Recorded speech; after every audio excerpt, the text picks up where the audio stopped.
Wow, this is fun. We're like one big section here. I'm about that. Hey everybody, welcome to the bridge. This is our second to last bridge of the spring, which is pretty wild. It's gone by pretty quickly, but I'm excited to be here tonight because we are in our third week of the dating series. First week, we talked about singleness and the gift that it is. Last week, we talked about what you should look for in a guy. We said when you're looking for a guy, you should examine his commitments, his beliefs, his self-control, his reputation, and his humility. And I just want to say, incredible feedback. So many good conversations came from that, guys and girls. And I also fully believe that those are qualities that should be true of a woman, by the way. I mean, I think those things as well. You should pursue a woman that is committed to Jesus, that is doctrinally sound, self-controlled, that is humble, and has a solid reputation. But I just want to say this because I think this is so funny. I have had so many of you girls in this past week and even tonight just like ask me to just attack you. And I feel so weird about it. They're like, don't hold back. Just tell it how it is, like be mean to us, just drop the hammer. I'm like, oh my gosh, like what? I did not expect that. This is a trap. I know how this goes. It's a trap. I am not falling for it. No, I am excited tonight. I'm excited to jump in. I'm glad that the Lord is using this as we walk through his word. Tonight we're going to be in Proverbs 31. I can't promise that I'm going to be mean, but I do hope that we're biblical tonight, and I hope that God's word does what God's word does. It convicts, it challenges, it encourages, it does all of those things. And since we hit a really solid amount of qualities last week, what's cool about Proverbs 31 is that it gets into a lot of details. And some of the things, this may be a little bit of a disclaimer, all the things that you read in this are not probably what we would call non-negotiables. Right? You're going to read some of these things in here, and this woman is an example. She is not a command that you are to be like her, because you're going to see different qualities, you're going to see preferences and passions that this woman has in Proverbs 31, and you're going to be thinking, I am not passionate about that at all. Like I don't have that preference. This is not how I am wired. Do not freak out. Do not be discouraged, because this is an example.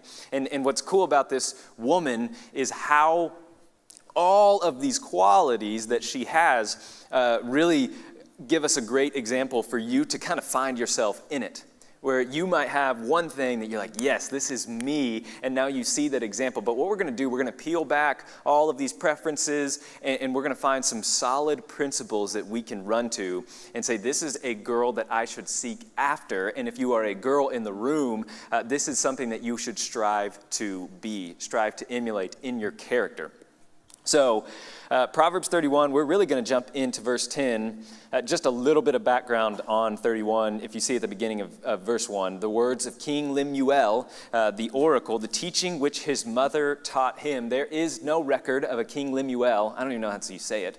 King Lemuel I'm going to keep saying it though, in Israel.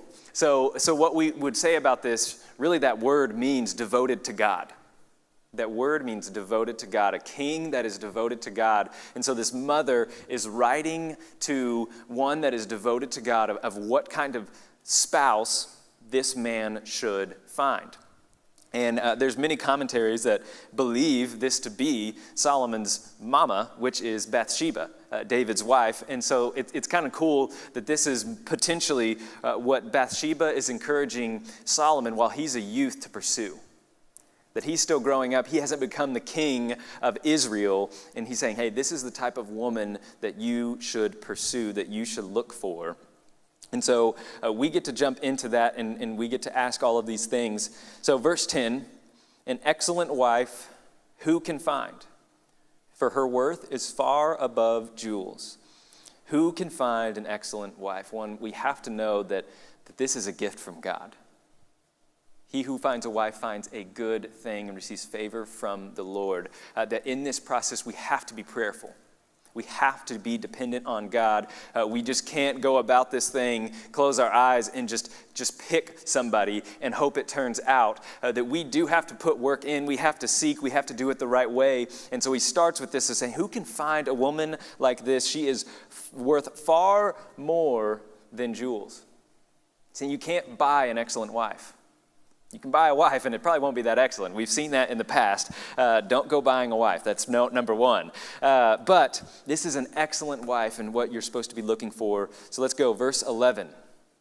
The heart of her husband trusts in her, and he will have no lack of gain.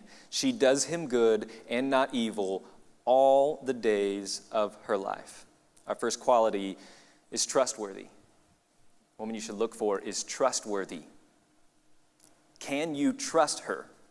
Is she a woman of her word? That she says she is going to do something and then she does that. She is true to her commitments. Is she faithful to those commitments? Does she gossip? I think this is big. This is a really big thing for girls, yes, guys as well, but for girls, and just an honesty moment, I get so exhausted and annoyed even by the things that I hear, the things that come to my desk, and the I heard this about this person. Or did you hear about this person did this thing? And we just pass all of these things around and we're just gossiping about all these people around us. And one of the things that's true about this room is that we're really nice to each other in person when we're face to face, and I love that. But what hurts me is what happens around that. When we're not person to person, the conversations that happen, there is so much gossip. There's so much conversations about what this person said, what this person did, or what we think about that person when that person isn't around. That's not trustworthy. That isn't a trustworthy thing. Listen, that breaks trust. And I think about this with Amy, my wife.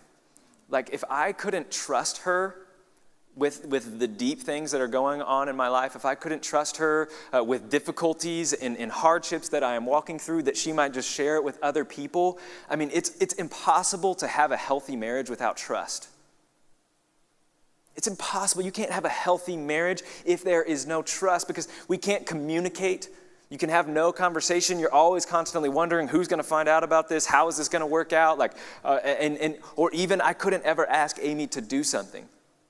I couldn't trust her with something that is going on. How can I trust her around kids? How can I trust her around my family? Because she might say that she's going to do a good job, but then in the end she doesn't stick to those commitments. So you want somebody that you can trust. So here you got to ask yourself, if you're a lady, are you known as a person of integrity? Are you known for that? Or are you known as someone that can't be trusted with information, that can't be trusted to do things on a timely manner or with excellence? And here's the thing, it's even amongst close friends. For some reason, we like to give this a pass, and I know I'm guilty. We're all guilty in this room. This isn't just you girls, this is all of us. But we get around close friends, and then all of a sudden everything goes out the door, and we will just say anything, no matter what it is, no matter what we think about that person, and we can get so critical of people that are around us. I mean, like, what kind of thing is that producing in us and in our friends if those are the conversations that we're having? I mean, the scriptures just don't give a pass to gossiping, even if it's your best friend, even if it's my wife. God doesn't give a pass to that. He condemns gossip. So I would say don't pursue a woman who isn't trustworthy. Now, if those things happen, if there's gossiping, if there's stuff going on behind the scenes and you're a part of that, maybe someone shares that information with you, or you realize that you have gossiped about somebody, and you need to go and you need to make that right. And it's not going to be a fun thing, because you're going to have to approach somebody that you talked about behind their back. Say, hey, I have said these things, and if this has come around to you through what do they call it, the grapevine? What's the one with the bird, the little birdie? That whole thing. Like, you need to hit that before they hear it from somebody else. You say, hey, I've said these things, and it was this and this and this. I am so sorry. Will you forgive me? Or if it's a friend that they say something to you and in gossip, and they're like, did you hear about this and this person? You say, hey, I don't think I am part of the problem here. Like, I don't think you need to be telling me that information. You need to go talk to the person that you just said that about. Saying, I don't need to know this information. I need you to go and talk to that person because it's unfair to me to drag their name through the mud or to produce things. And here's the reality. A lot of times it's just speculative stuff. Like we don't even know if it's true. We're like, oh, I heard this and this person said this. And so we're playing a game of telephone with somebody's character and reputation on the line. That's missing it. That's what we can't be as a body of believers. Men, that's not someone you should pursue. So the first point is trustworthy. Second one, are they attentive to the needs of their home? Are they attentive to the needs of their home or maybe their family? This is 13, 14, and 15. She looks for wool and flax, and she works with her hands in delight. She works with her hands willingly. She is like merchant ships. She brings her food from afar. She rises also while it is still night and gives food to her household and portions to her maiden. This is also in verse 21. She is not afraid of snow for her household, for all her household are clothed with scarlet. So is she attentive to the needs of her home? Let me remind you that this is a person you're spending the rest of your life with. You're gonna room with them for the rest of your life, Lord willing. I mean, this is your roommate. You're raising a family with this person. You are raising kids with this person. You are going to have so much going on in your life, and you got to know what kind of a person you're getting into this covenant with. So you got to ask yourself, will she care for a family? Not saying that you aren't, but together. Is she willing to care for a family? What are her thoughts on having a family, on having kids? Does she like kids? Do kids gross her out? I know that might be silly, but you got to know if those things line up. What do you think about having a family? What do you think about having a kids? Having a kids? Whatever, that didn't make sense.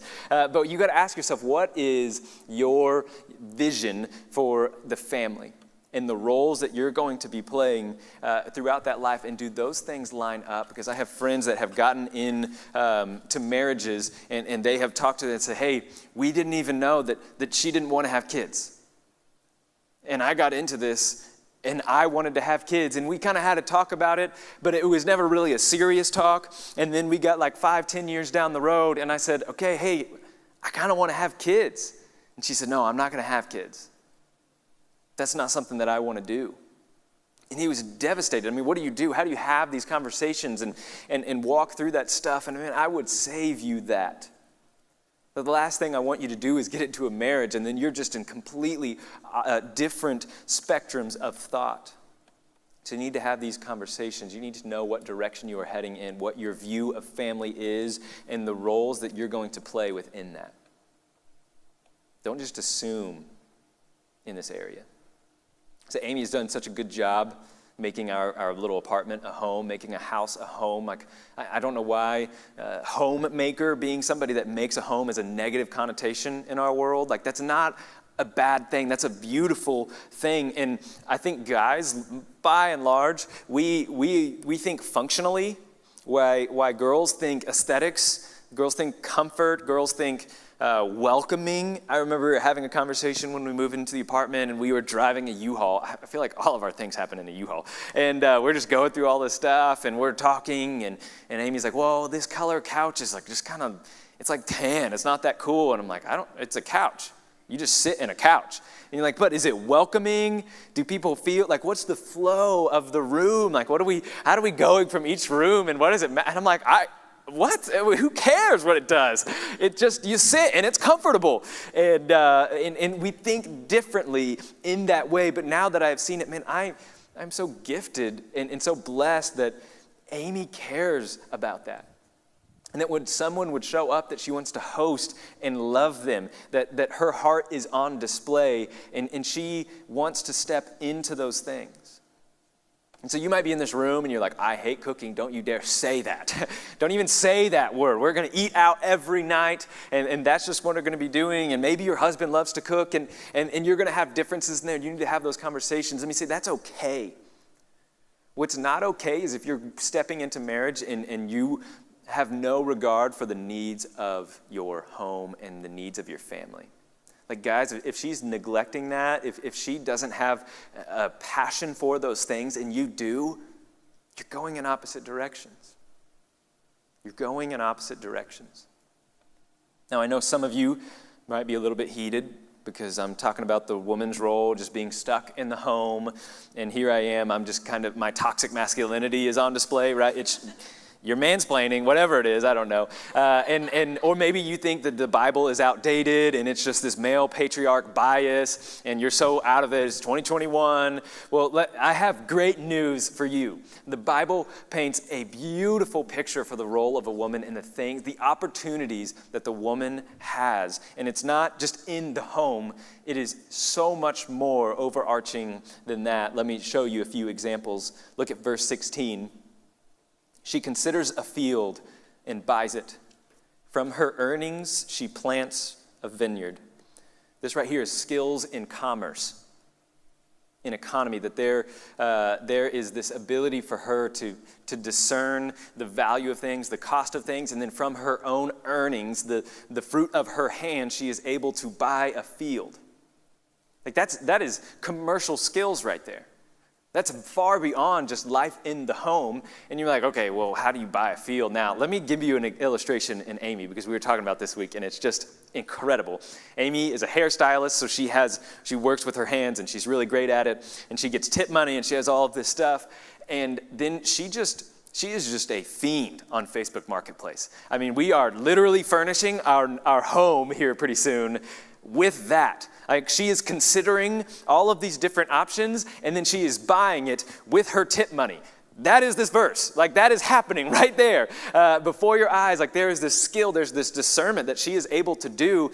And she's low-key a savage. Like, it's like, this thing's going for 125. Let me see if I can get it down to 75. I'm like, leave grandma alone. Like, like, be nice for a second. Like, just give her what she wants. So there's this skill in commerce. I don't know if it's a grandma. I hope you don't feel bad for grandma. I don't know how. Verse 19, let's look at another one. She stretches out her hands to the distaff, and her hands grasp the spindle. She has manual skills. She can work with her hands. Verse 12 talked about that earlier, that you can work with wool and flax, and she works with her hands willingly in delight, that is a skill and a passion for her. Verse 18, she senses that her gain is good. Her lamp does not go out at night. Look at verse 24. She makes linen garments and she sells them and supplies belts to the tradesmen. These are entrepreneurial skills. Like, she is making all of these different things and then she is selling them to people that are around. I had many friends. I mean, they're just always looking to make some quick money, some quick cash. They just have these skills and these abilities, and they just see the world through money and business and profit. And it's so impressive. And that is a gift, and that is a skill that this woman possesses, and that you, if you're a woman in this room, you might possess this.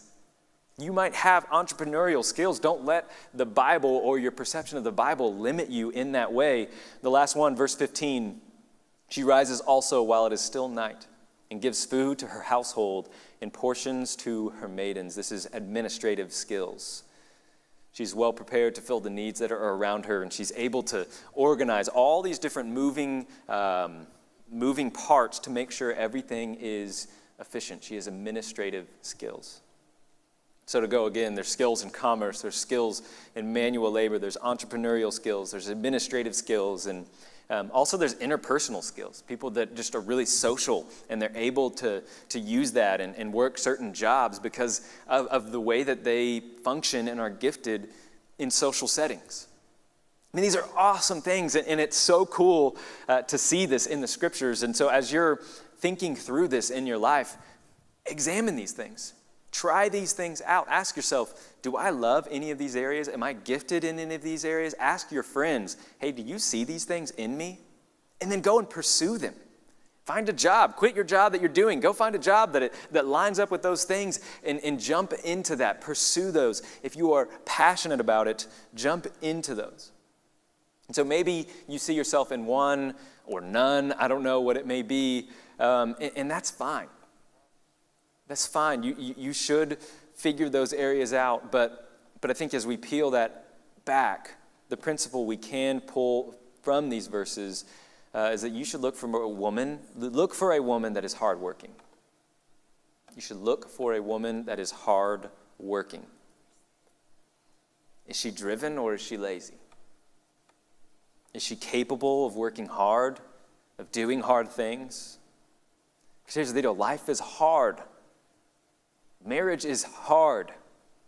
There's a lot of stuff that goes on. Raising kids is hard. Balancing work and family and so many other things in life, that's difficult.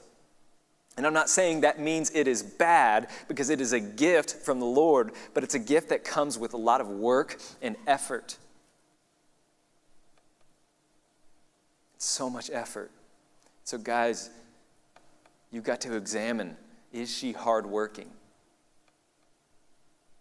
Is she getting into the game? Is she doing things with her life? Or is she lazy? Is she idle? Does she not do anything? Does she seek to get out of things? Does she just seek comfort 24/7? Is she working hard in whatever that may be? Look at verse 27.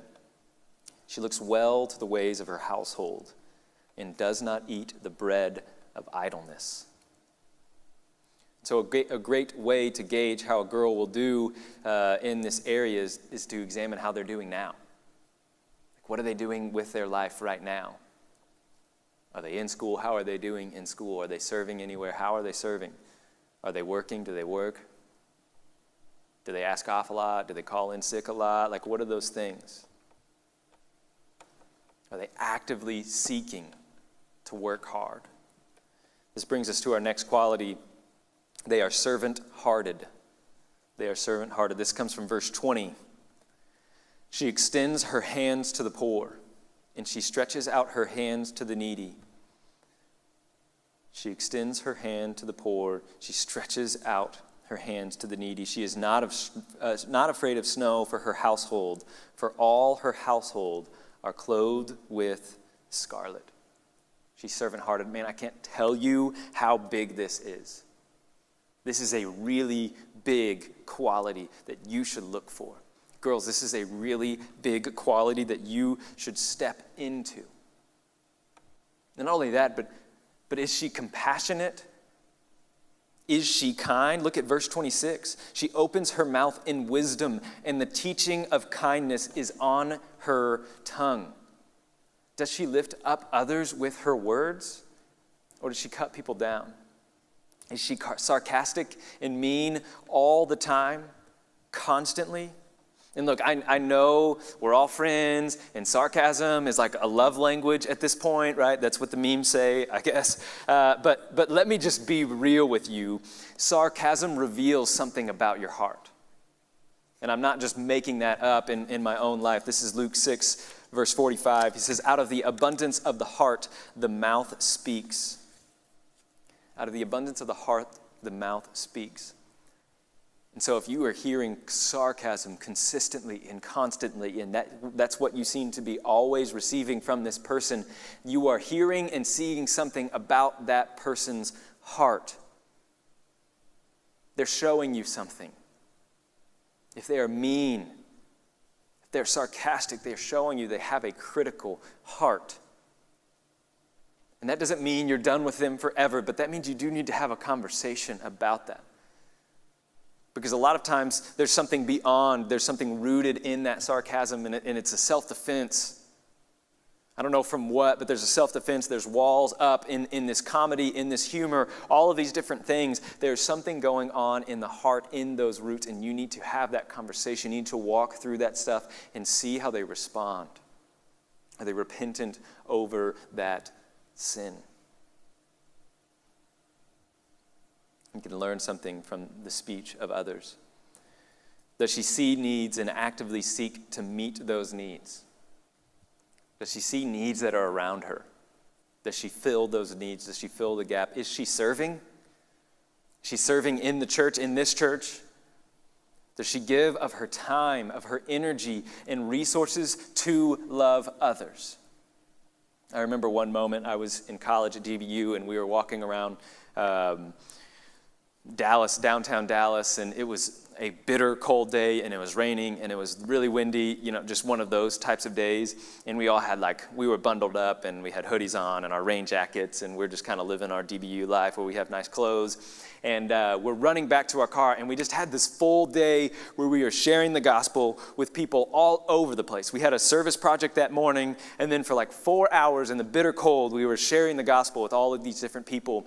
And then we're going back to our vehicle, and I'm just tired, and I'm just ready to eat pizza or whatever it was back at the church, and then kind of be done with this whole thing. And so I'm walking back, and there's obviously homeless people in Dallas, and I'm just going, and I see this guy. He's just kind of got a t-shirt on, and he's just huddled up in a corner, and I'm like the only guy in this group just going, and I notice him, but I just keep walking to the car, and then all of a sudden I'm kind of ahead of everybody else, and they're like, "Hold up, Jake, hold up." And then I see one of my friends, she's running across the street, and she's taking off her really nice jacket, for one, and she goes and gives it to this guy and just prays for him, and then runs over to the car and doesn't say anything about it. And I'm like, crap, I should have given my jacket, right? I immediately just thinking about myself. But do you think of how incredible that is? What a quality that they would see that need, and they say, I can fill that need. I can be proactive, not just, man, I hope someone figures that out. I hope someone gets that guy what he needs. Man, I hope someone cleans that up. I hope someone does this. I hope someone that. I can do that. I can fill that need. They are servant-hearted. And I want to call you back to a story in Genesis 24. This is one of my favorite stories.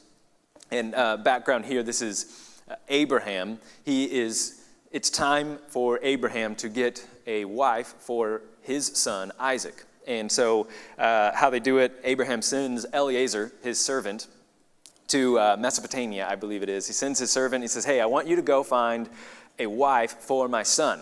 Imagine, girls, that happens. That's how you get a wife, just arrange it for them. And so he is going. They don't really give him much of an idea of what he should be looking for. So Eliezer's just going on his own. He's going to this land, and he says, you know what, I'm going to go to the well, because I know people that are at the well are serving. They are doing things, and so he knows where to look. And then as he is praying, he's talking to God, and he kind of devises a plan. He says, this is how I will know. And so he goes to this well, and he is going to ask the ladies, the women that are there, for a drink of water. And it's not the one that just gives him a drink of water, but it's the one that gives him a drink of water and then gives his animals water also. And so he has this plan. He prays. He says, this is how we'll know that this is the one. And so Rebecca comes along, and he asks for a drink of water. And she goes, and you have to go down this well. It's a lot of work. And she throws it up on her shoulders and then brings it down and gives him a drink of water. He says, while you are drinking, let me water your camels also.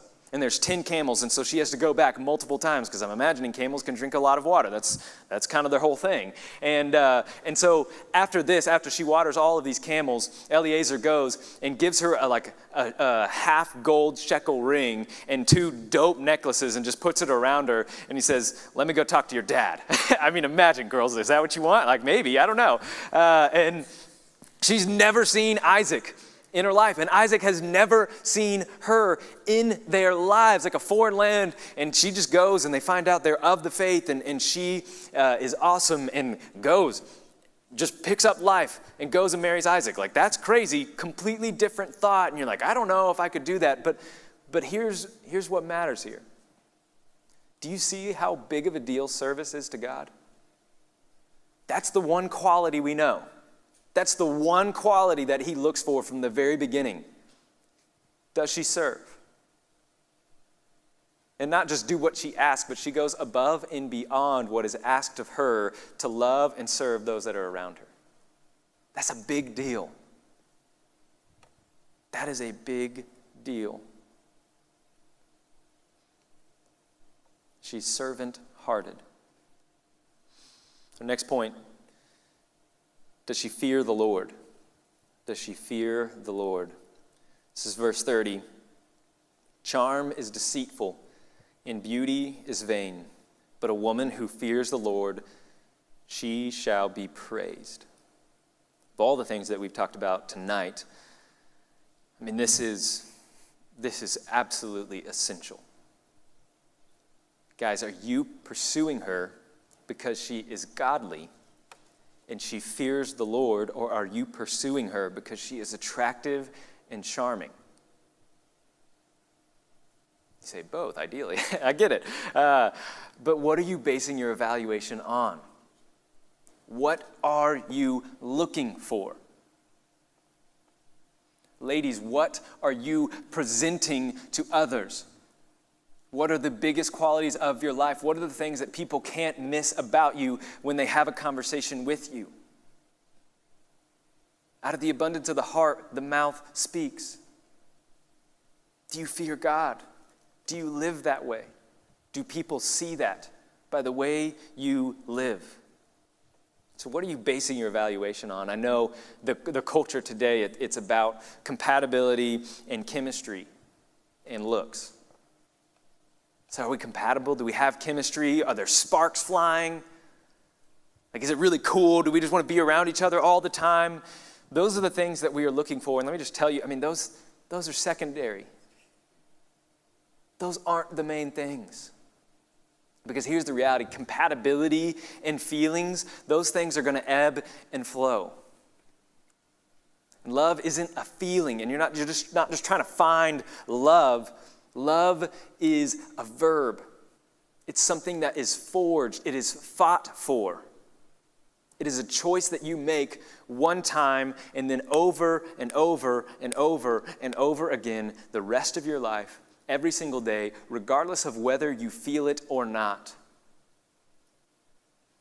And so if you are looking for things like chemistry and compatibility and outward appearance things, you are looking for things that are depreciating assets. They're not going to get much better. This is the best we're at right here. Like, we're all headed for wrinkles and dad bods. Like, that's just, like, let me just be honest. It's wrinkles and dad bods. I'm already there. So Amy, you know what Amy was looking for. And so those things are going to ebb and flow. They're going to come and go. And so how much do those things really matter? How much are you valuing those things?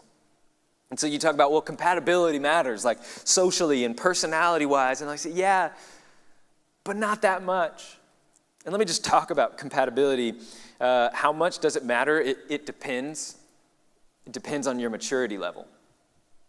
It depends on your maturity level and how willing or how flexible you are willing to be. And we kind of have this make it or break it idea, not the perfect in every way one, but this make it or break it idea where you won't pursue someone because maybe they don't cook, or they can't sing, they're not up here, they're not playing up here, or they don't look a certain way, or they're not blonde or brunette, or maybe because you're looking for somebody that's athletic or has a similar sense of humor as you do, or a specific clothing style, like or whatever it may be. We have all of these things that we're just kind of there on our list, and like I won't pursue them if they don't have this going for them. And these are all compatibility things. That we're just looking for someone that is compatible to us. And if those are the reasons that you won't pursue somebody or you will pursue somebody, it's immature. It's immature. If those compatibility factors are make it or break it issues for you, then you are valuing the wrong things. You're valuing the wrong things. And I have had guys and girls actually, that have approached me and they've gone on a date or a couple of dates, or they've been dating for a while, and they go on. I'm like, well, okay. And they're thinking about breaking up. They're just not sure about it, the relationship. And they can just go on about how godly they are and how great their conversations and that they love the Lord and they're serving in the church. But they're just not that attracted to him. And they're like, I don't know why. Like, we have great conversations. They love the Lord. They love Jesus. But I'm just not really feeling it. What do I do? So here's my advice is pretty simple. You should break up. But it's not because of them, it's because of you. Your immaturity is showing in the things that you value. And you aren't yet attracted, or you don't yet value the things that God values. This is 1 Samuel 16. God looks to the heart of a person, not the outward appearance. And this is when Samuel was going to anoint the new king after Saul, because Saul was this guy that stood up above everybody else. He looked the part. On paper, everything was there, and yet he wasn't fearing the Lord in his heart. And so they went with David, just a small little shepherd of sheep in the family of Jesse. And there's David has all these brothers, and Samuel's going by, and it's like, surely it's this guy. I mean, this is the next king of Israel. And he's like, no, I'm not looking at outward appearances. Those aren't the things I'm looking for. I'm looking for somebody here in what is inward that fears me. And so, as you think about this, I'm not saying you shouldn't date them, whatever it is far down the road, or whatever your brain has and your thoughts have. I'm just saying, if you don't value, if you aren't attracted to those things, you're probably not attracted to what God values. And you are missing something. And so hear me when I say this. Don't be a martyr in your marriage. Okay? Like, don't be like, I don't like this person. I don't enjoy being around this person. I'm not attracted to this person. But Jake said I'm immature, so I'm just going to marry them anyway. Like, please don't do that. Like, use discernment. But do break up. Break up. That's what I'm telling you. You're not attracted to the right things yet. So don't be a martyr. Don't feel guilty. But you need to reevaluate. Maybe you need to take some time. Because odds are, if you're a guy or if you're a girl, you are feeding your brain all of these things of what you would look for and what you value in the world. Through pornography, through TV shows, through social media, through the ones with the roses. Bachelor or Bachelorette, I don't know. Maybe it's fine, maybe it's not, I don't know. But you're just looking for that Pilot Pete guy out there in the world. And you're like, I'm not attracted to anybody else but Pilot Pete. Well, okay, you're showing your hand, right? That you're valuing the wrong things. And so here's what I'm going to say this again. Mature people can be flexible in areas of compatibility when they value the right things. When they see a godly girl or a godly guy, they say, this is a person that I want to partner with in ministry, in life, as a teammate to raise a family that fears the Lord, that loves God, that loves the people that are around them. It's like, it's okay that we do takeout more than we do food at home, because I can be flexible, because I'm maturity, because I see the bigger picture for the rest of my life. Mature people can be flexible in areas of preference, of chemistry and compatibility, because they know they are not as important as the godly qualities that help marriages flourish. Now, on the other side of that coin, mature people are not flexible in the essential qualities. They are not flexible in the essential qualities. That main quality being a girl that fears the Lord. You say, man, we're so compatible. He's so hot. Well, I'm talking about girls. She's so hot, and we're in we get along so well, and they're actually pretty nice, but do they fear the Lord? Are they godly? Is that what they are living for? Don't be flexible in those areas and hope that it just gets better. Don't make that mistake. Be mature in your evaluation. And let me give you an idea. I know fears the Lord. It's like, what does that actually mean? What does that look like? Just really as simply as I can put it, someone who fears the Lord knows that God's way is best, and they fear going anywhere else. They fear going anywhere else, that God's way is awesome, the way that He designed it, the way that He has called us to it. And I don't want to cross that. I don't want to go another place. I don't want to go against Him. Not just because you're afraid that God would punish you, but because you know God's way is best. And you're afraid from the things that would come when you go outside of His plan. You see life through that lens. You're afraid of life outside of His ways because you know He designed it best. And so you're going to see that in the way that they date, in the way that they live their life. Like, they're not just living for their flesh, they're living for God. And they have a reverence and an awe for Him. You'll know it when you see it. Find a girl that knows God is good, that knows He is in control, that he is present even in hard times. That's 25. Strength and dignity are her clothing, and she smiles at the future. Maybe your translation says she laughs at the future to come. Find a girl that is clothed in strength and dignity that laughs at the future to come. I couldn't get up on stage last week and not talk about lust and the problem that is just so prevalent in our world with lust in guys' lives. And I think in the same way, I can't get up on stage and then leave and not talk about fear and anxiety when it comes to girls, because I think that is very, very prevalent today. Fear and anxiety. So let me just say, when those emotions, those feelings, those thoughts are present in your life, it's often an indicator that you are feeling out of control, you are feeling helpless, and you are overwhelmed. That's what you're feeling. It's an indicator and there's so many different things that can bring those feelings up, that can bring fear and anxiety. And here's the reality. This is a commonality across the entire room, girls and guys. It is a commonality in this room, whether in small doses or in great doses. But we feel out of control, we feel helpless, we feel overwhelmed. And when we feel those things, we have to know some things. We have to know, I don't know if this hurts your feelings or not, but it's pretty obvious. You are out of control. You are helpless.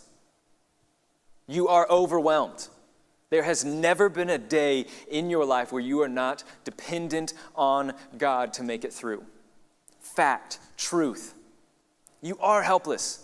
You are out of control. Those feelings and fears and anxieties often stem when we have a wrong belief that it's up to us or it's up to somebody else. And so we put all of this pressure on ourselves or on somebody else that is close to us. Maybe it is a boyfriend or girlfriend or spouse to make it okay, to come in and save us. Or we put the pressure to do it ourselves. And we have this wrong belief that it's up to us. The word for worry and anxiety really is a root word in German, and it's the idea of being choked and consumed. It's being choked out. And so what's happening is our scope is being limited to a really small perspective, that even a really small thing can become the only thing we can see. Does that feel like anxiety and fear sometimes? Absolutely. And somebody on the outside's like, it's just a test score. You're like, no, it's more than a test score. I'm about to be homeless in 15 years because of this test score. And you're like, whoa! It's because you see this one little thing and it just runs rampant to every part of your life and you're just going down it and you're like, this is it. I'm done. I'm cooked. I'm toast. See you in Dallas, whatever. Hope you give me your jacket. Like, whatever. You get all the way there. You're already thinking. And that's what happens with fear and anxiety is we just go down this road and we go to all of these things and we could have a full sermon series on anxiety and fear, but one thing we have to know is that we're always dependent on God. And usually when you feel those emotions, it should be an indicator to you that something in here has gotten off track, that you're starting to believe a lie. You're starting to believe a lie, maybe that it's about you or about God. And that's where you need to redirect. But here's what happens is when we have those fears and anxieties, we often don't redirect, go to the root and attack those with truth.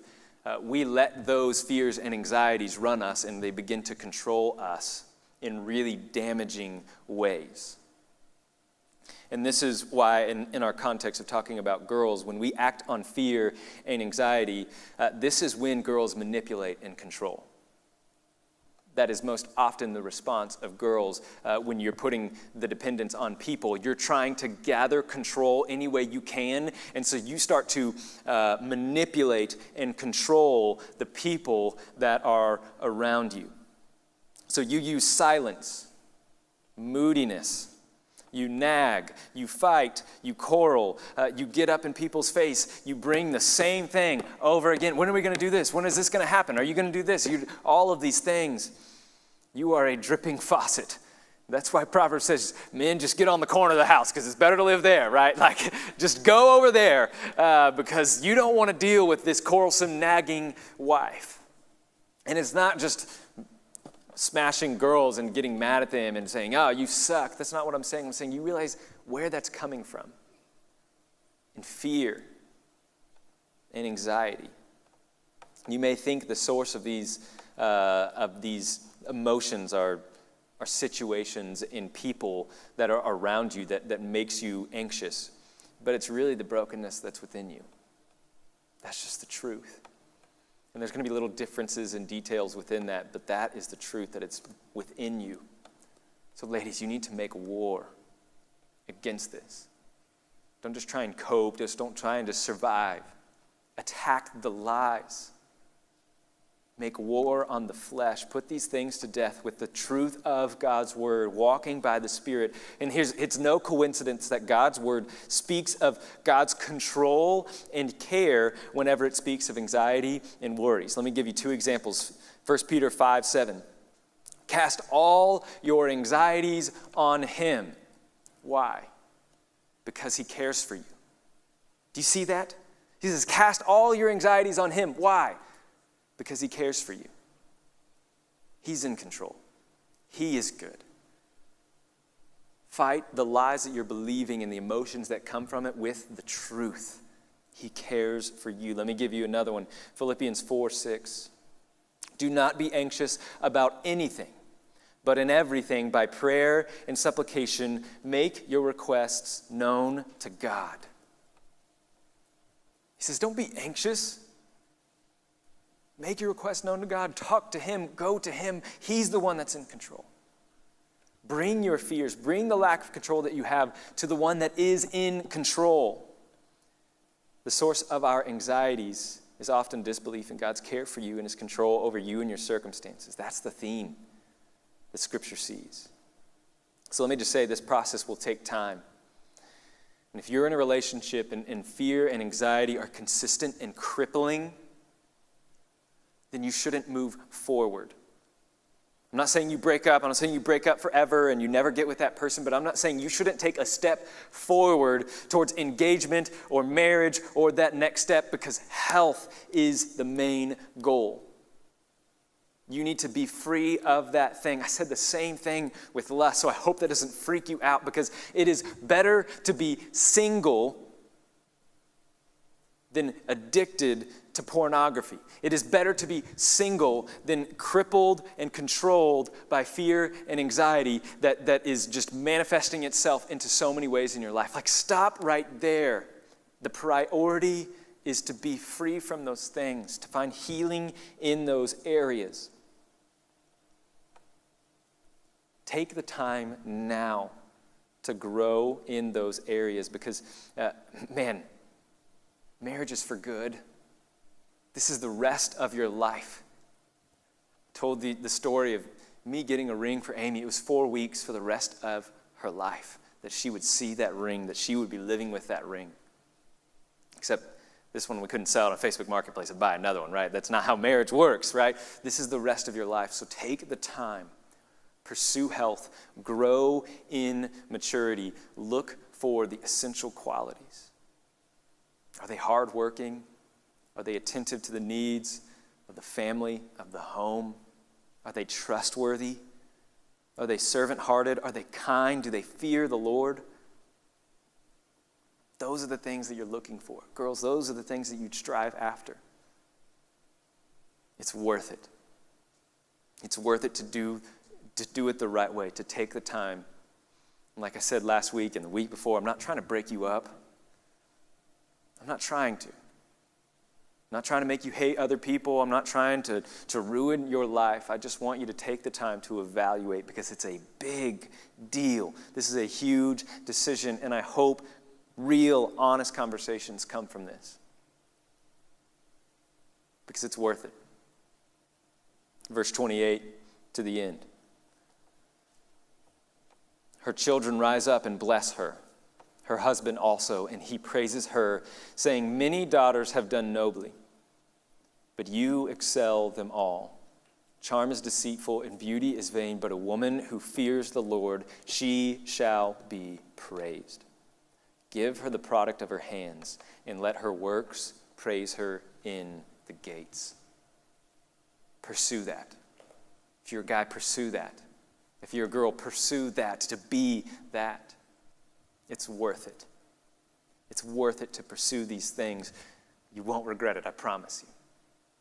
Let me pray.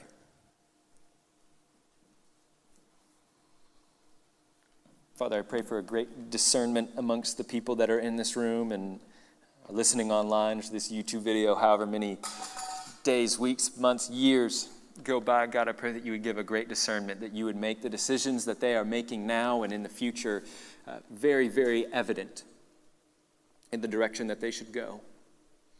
And I pray for that living lives that are honoring to you, that are surrendered and yielded to your plan, to your ways, would be the primary evaluation.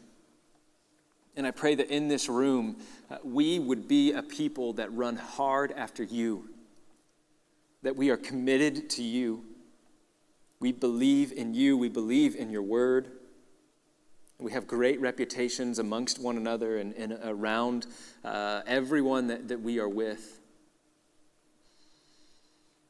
God, this is such a big thing, and I pray that we would seek to do this as best as we possibly can. God, would you give us grace for the times and the areas that we mess up? For anyone in the room that is so discouraged because they don't see themselves in this list, God, would you just meet them in grace and forgiveness that is ours in Christ Jesus?